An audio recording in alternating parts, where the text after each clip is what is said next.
We are joined today by Peter Pantuso. He is the president and CEO of the American Bus Association. Peter, thanks for stopping by and taking time out of your schedule to join us. Lots to talk about and lots to discuss with regards to the motor coach industry and in the wake of COVID and this Corona coaster that we're riding right now. So thanks for taking the time. Yeah, thank you. My pleasure. I'm so glad to be here and so glad to be able to help you out and support the network. Well, I wanted to start by, a lot of veterans are not familiar. Maybe a lot of people watching this video are not familiar with the American Bus Association. So kind of let's start there and start with you and start with the organization as a whole. Sure. So the American Bus Association, we're based in Washington, D.C. We've been around since 1926. And by our name, obviously, we represent the bus industry, and that's the private bus industry, not publicly funded or commuter buses that are run by cities and communities. All of our companies are private companies. Many of them have been around for multi-generations. Many of them are small. And what people don't maybe understand or appreciate about the industry is how many people we move. We provide almost 600 million passenger trips every single year. Wow. That's just a little less than the airlines. The airlines do 700 million. By comparison, Amtrak does 35 million. So we do 20 times, as the bus industry, 20 times the number of passengers that Amtrak does every single year. So, and we do it again with very small, mostly small companies. Our average company in the industry has got less than 10 buses. But as I said, they're family businesses, multi-generation. I've got some that are 6, 7, 8 generations deep. So great industry, great people.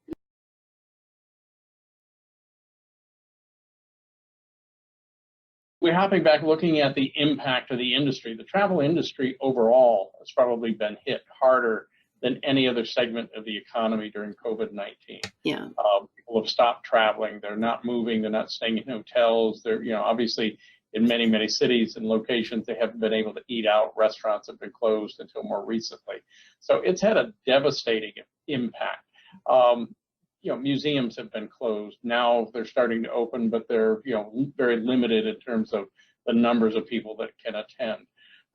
In our industry, we've been affected just like everybody else, but group travel even a little more so, because groups have been restricted in some cases from traveling, right? A lot of destinations have said, no more than 10 or 25 people can gather at a time. So that's had an impact. A lot of states have restricted people coming into the state from other states or locations and vice versa. Then coming back, you're required to quarantine. So that's had an impact on travel, and especially group travel overall. When I look at the motor coach segment specifically, we kind of fall into typically about 3 segments. Most of our members do charters and tours. Many of them also run commuter buses, private commuter buses into urban centers or into jobs wherever the jobs may be. I've got companies that run miners in mining operations or logging operations. So commuting can be different depending on what part of the country you're in. And then we've also got companies that run scheduled service, kind of point to point. Could be a Greyhound or Megabus or Trailways type services, or any numbers of other scheduled services. Going kind of backwards, looking at those, the scheduled service industry is operating at about 20 to 25% of where they would normally be. They were down as much as 10%. They're back a little bit, but they really don't see a huge increase coming for the rest of the year. Yeah. Many of the private commuter operations still remain shut down because most workers are still working from home in a lot of places. And so, they're not operating. And then when I look at, the folks that are traveling for reunions, the charters and tour side, those companies have been hit harder than any other segment. I mean, I've got members that have not had a bus out since January. Because January and February are a slow time. They anticipate, that March, April, May, June is when a lot of them make 60 to 70% of their revenue, and that just completely went away for the year. Yeah. Once in a while, they're seeing a one-off kind of move right now, but many of them still haven't moved a bus. And I just saw notice today that was sent to me of another company that went out of business. This one being up in Wisconsin. It's been devastating. They're operating at about 10% of capacity. Unfortunately, while other modes of transportation, especially the airlines, Amtrak, and public transit systems, have gotten funding from Congress to kind of keep them alive during this difficult period, the motor coach industry has gotten not one dime from Congress. And if we don't get some help, if we don't get some funding from Congress, we think that as many as 40% of the industry could be out of business by next year.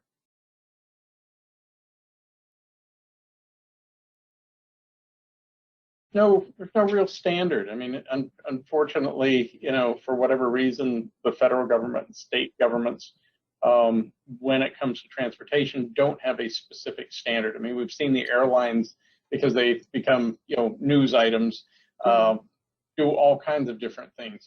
Limit the number of people on flights, then not limit them, not require masks, now require them. So everything's all over the park. What we did a while ago, about 2 months ago, was we put a group together from the industry, from every segment of the industry, not only motor coach companies, but companies that are travel related, companies that supply food, hotels, et cetera, and then the vehicle manufacturers themselves, and said, let's all come together and figure out what the right way is to move forward when the recovery begins. What do we need to be doing? And we know we need to be doing a couple of things. Number one, we need to be taking care of our own employees. We need to make sure that those employees are safe, that they're healthy, that they're protected. We need to make sure that we've got systems in place so that if they don't feel well, that they have the ability to get medical attention immediately, and then that the company is able to address that immediately. And then same thing with the passengers, making sure that you communicate with the passengers, making sure that you let them know, what you're doing as a company, and communicating back with the other, what I would call partners in the industry, right? Making sure that all the venues that we're taking people to have got protocols in place for safety, for distancing, monitoring health of their employees. If they're serving food, what are the processes for doing that? How's that working? Because you think about a group of veterans or group going to a reunion, think about all the places you stop along the way, right? You might be stopping and stopping for fuel, and people are going into the plaza and shopping or picking up something or getting a soda. What are those people doing, to assure that their facilities are safe and clean? We've got enhanced cleaning protocols in the industry in terms of how the bus is cleaned and how frequently it's cleaned. If you have a group on there, the bus should be cleaned on a daily basis at night by the driver. But where you have situations where different people are coming on and off in a shuttle type situation, how frequently throughout the day do you need to clean those? So cleaning protocols were a big part of that development, but communicating to all of the partners and all of the customers is absolutely critical so that people feel safe getting back on a bus again or generally traveling again.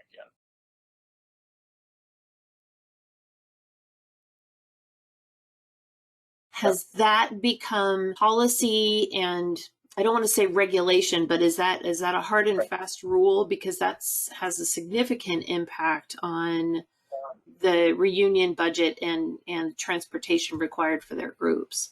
It's a great question. It's not a hard and fast rule, and every company is treating it differently. Every company has got different procedures for cleaning, different protocols that they're following. There are many, many different types of electronic systems for cleaning as well as cleaning products.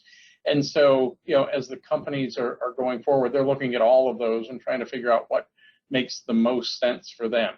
And I would suggest, we represent in round numbers about 800 companies.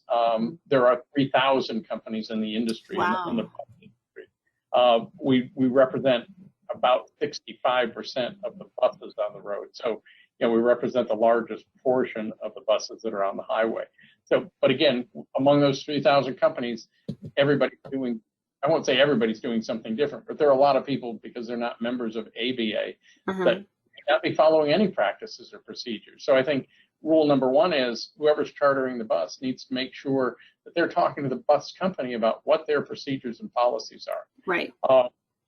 We saw a lot of companies that were doing staggered seating, every other seat or every other row. Some Some customers require different seating procedures. I've got a lot of companies that are putting up shields between the two seats now, and as one way to address that. And then I've got other companies that have said, it's really up to the group in terms of what their seating practice is. If it's a group that's always together and doing things together anyway, maybe it's one big family, right? Or maybe it's a group that gathers together frequently and they feel more comfortable with more than every other seat being occupied, then let them do what's comfortable for them. So really, I think a lot of this boils down to just having good communications, in addition to having good practices, right? But you raise the point. If you've got 50 people going on a reunion and the practice is every other seat, well, that means now you need 2 buses instead of 1 bus. And how's that going to impact the budget going forward? So it's a challenging time that I think we're all trying to work through the best we possibly can. But again, it goes back to communication. Better we can all communicate with each other and everybody knows and feels comfortable, then obviously that's good for everyone.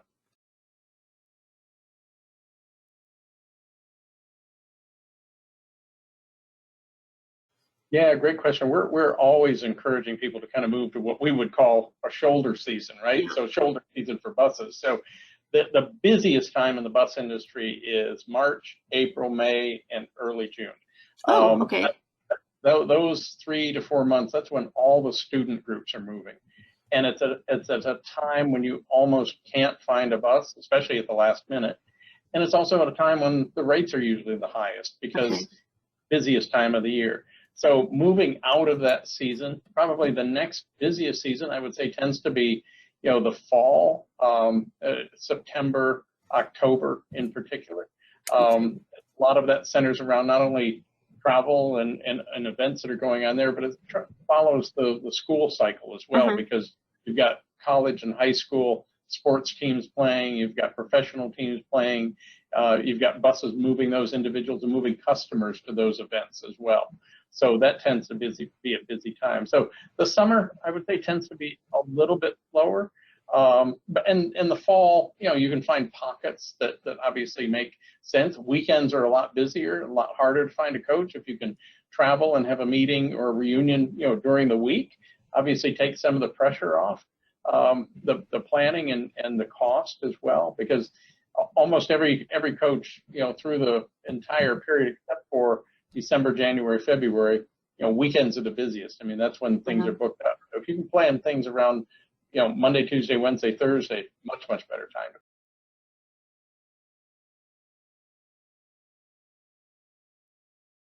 Sure. Well, question number 1 in my mind is always safety. It's always about safety. And what is the company doing to make sure it's going to be a safe trip from beginning to end? What are their maintenance practices? Who maintains the buses? Do they maintain their own? Do they have their own facilities? What processes do they follow? So safety of the vehicle, training of the driver and the employees, I think is number 1. And nobody should be ashamed or afraid to ask those questions. You can ask the company what their safety record is. Have they had accidents in the past? How many have they had? All of that information is also available online from the Department of Transportation. There's a website called safersys.org. That's SAFERSYS.org. And you can go on and you can look at a company, you can bring a company up by name, and you can look up their safety record. So safety is first and foremost. The next thing I think in my mind is, as it relates to COVID, cleanliness, not only cleanliness, but, hygiene practices. And what are you doing to make sure that bus is not only a safe bus, but a clean bus, and that you've taken all the steps possible to make sure the people on that bus are going to be safe from a cleanliness and from a pandemic perspective, right? So I would put that as the second place. And then, certainly third, but not least, the other thing I think people need to be thinking about right now is that planning for 2021, because if we lose 40% of the industry, it means there's going to be a lot of buses that are going to be idle. A lot of businesses, a lot of bus companies are going to be scrambling to try to fit, the same number of people potentially, or I hope anyway, the same number of people in among fewer companies and fewer vehicles that are going to be available. Yeah. So planning that out, well in advance, making those arrangements to hold that equipment, I think is going to be important.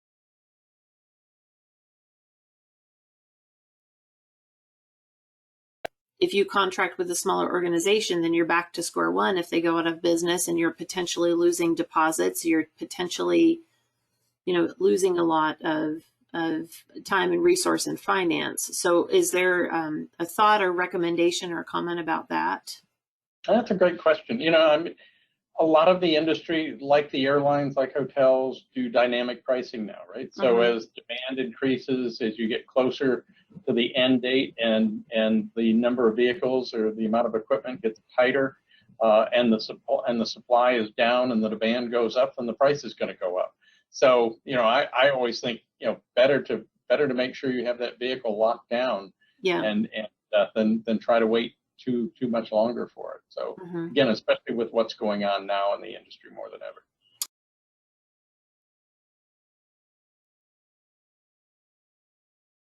I think we've always done that. I think we've always been an incredible value. Yeah. I can ride the bus from DC to New York for $1 if I book it at the right time. And I don't think I've ever paid more than about $25. If I take Amtrak, it's about $300. So I think we're an incredible value and way underpriced right now. But I know a lot of operators are doing everything they can, just in some ways, just to keep the equipment going. So there is probably a good opportunity for value if people are booking now and chartering coaches now.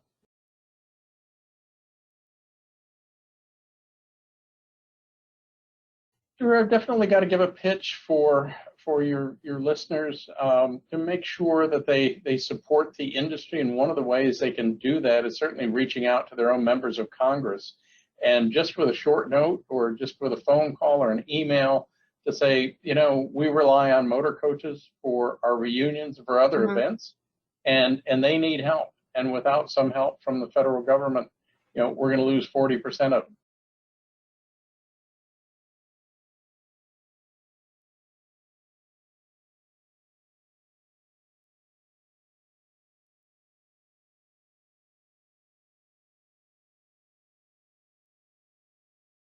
And these are small family businesses and communities, that have been there many times for many, many years, and we don't want to lose access to those companies. We've got a couple of bills that are in the House and in the Senate, but it's just easiest, I think, if just a short note to a member of Congress or to a senator that says the motor coach industry needs help, please help them.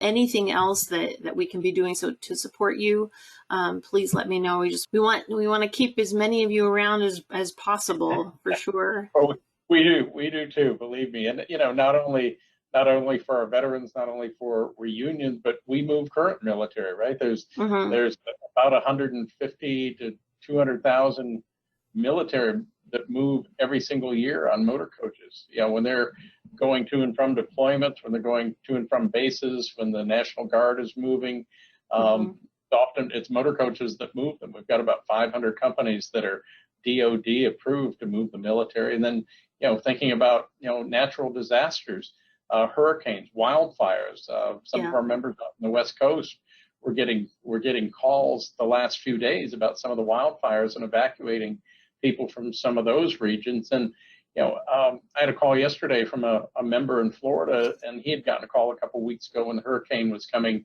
down and bearing down on Florida, and they needed buses. And he said, I could only give you 2 because I've taken the rest off my insurance policy, and I can't move them. And so, when those kinds of situations happen, you want to make sure the bus is there to take people out of harm's way or move them, where they need to be moved. Thank you so much. Thank you for telling the story. I mean, we need more people to understand and appreciate what this industry is and what it does, how it helps people. It helps people get to work, helps people get from place to place, helps people evacuate, helps move our military, and helps people see our country.